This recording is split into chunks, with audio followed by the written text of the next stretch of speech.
Alright, hello everybody, welcome to our next lesson here. Growth of cities. So we're going to take a look at how cities began to grow and expand at the end of the 1800s, beginning of the 1900s. That's our topic for today. And our objectives and standards are to recognize the reasons for the growth of cities in the United States and to analyze cities in the United States and their expansion. Take a moment there to read the standards if you would, please.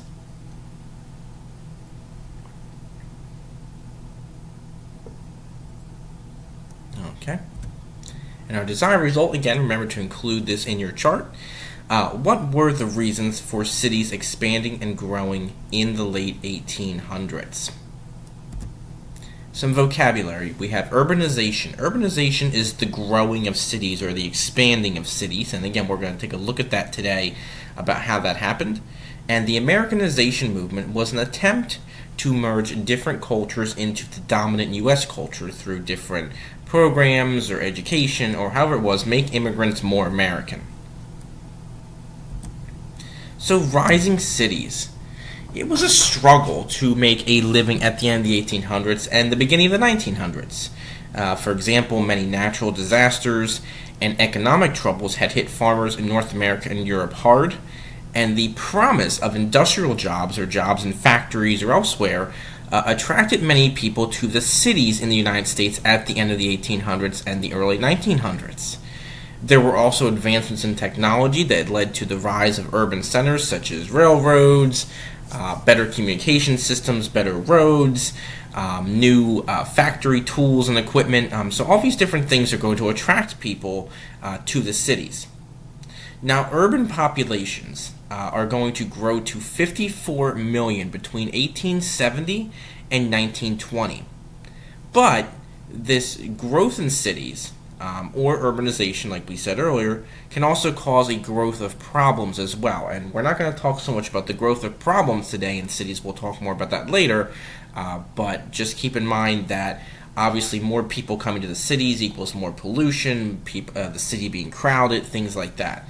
So let's take a look at this chart here if we can. If you look, the left-hand chart here, or the chart that says A, in 1860, rural population was really large, right? So we're talking about farmland, small villages, small towns, compared to people living in New York City or Philadelphia. It was 25 million people living in the countryside compared to only 6 million people living in the urban centers in 1860. If we look to 1880, we can see that jumps significantly, right? We can see, again, that in the rural areas it's 36 million, but we can see that the city populations are growing as well. By 1900, it's beginning to equal out a little bit. We can see it's about 45, almost 46 million, compared to 30 million living in urban centers.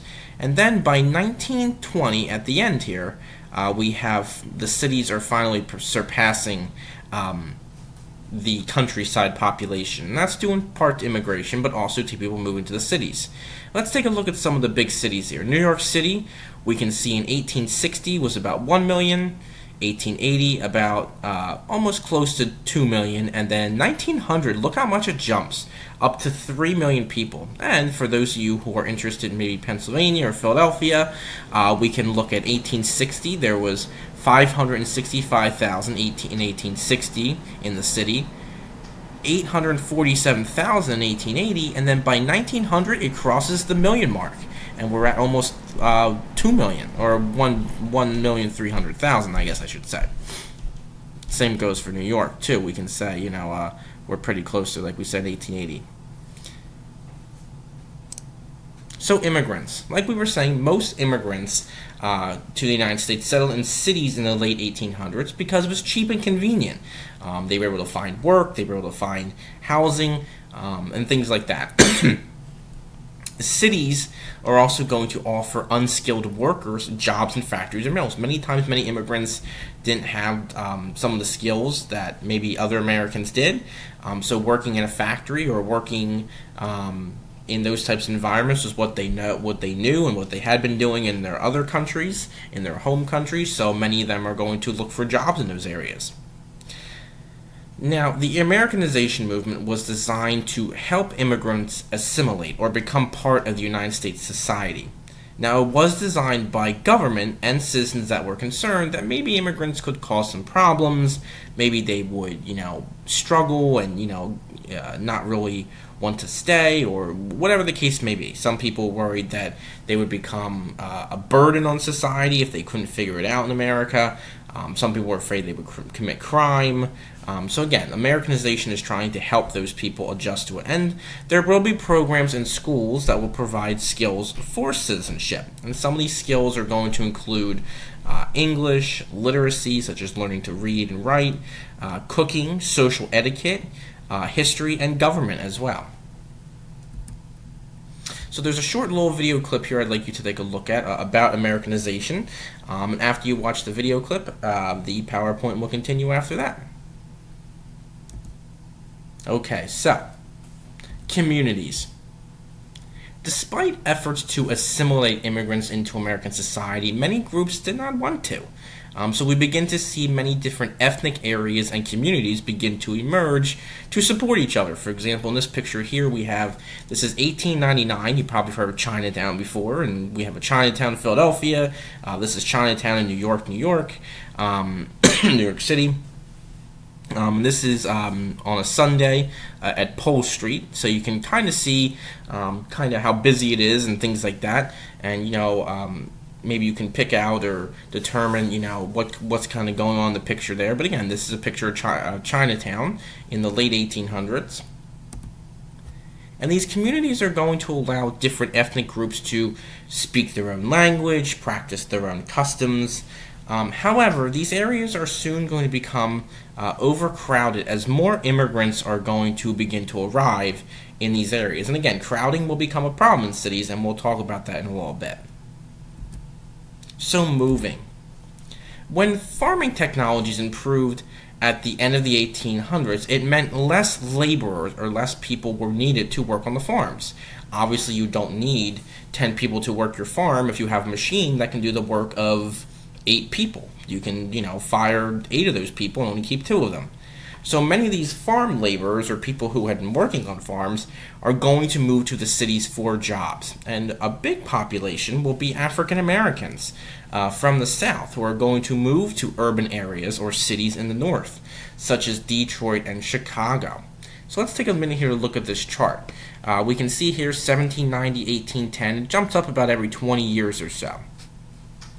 So if we look at 1790, obviously, unfortunately, 1790, 91% of African Americans living in the South were slaves. And if you know anything about U.S. history or things like that, you know that slavery ends in the United States in 1864, 1865, during the Civil War. And somewhere around that point, sorry about that, had a little bit of hiccup there. So, if you look at 1870 and 1890, it's still pretty high. But then around 1910, 1930, we see those numbers begin to drop, right?